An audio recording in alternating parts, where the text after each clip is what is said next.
A lot can change over the course of more than 100 years. One thing that never has in Hampton Roads is the loyalty and love a community had for a church in downtown Norfolk. But unfortunately, like all things, it's time to leave, Fritz.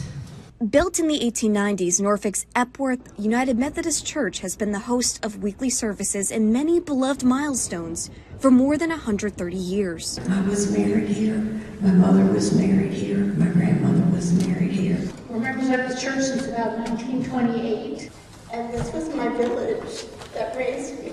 All four of my grandparents I'm here. Sunday marked the last service for the church, a somber experience for many who had called this church home. We celebrate birthdays, baptisms, and weddings, and I hope that my kids are going to get married here. I'm so sad that it's going away. I feel like I'm losing a family member. Reverend Beth Givens, the district superintendent of the Coastal Virginia District of the United Methodist Church, says there isn't a singular reason why the wooden doors of this place of worship will close. I think the reason why is incredibly complicated and a long story. What we do know is that the church has experienced some change over the years, and membership has gone down due to an aging congregation. But they're not the only ones fighting to keep the candles flickering. Churches across the country are also experiencing a lack of attendance. Many of them have considered or even sold their land. According to state-by-state statistics from the Pew Research Center, 44% of people in Virginia attend church once a week, 32% attend once or twice a month,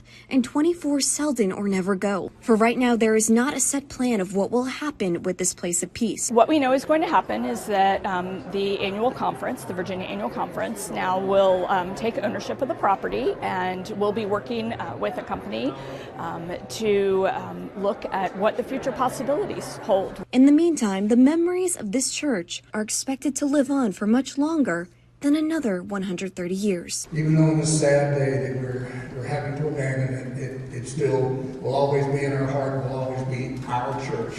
In Norfolk, Danielle Seda, News 3.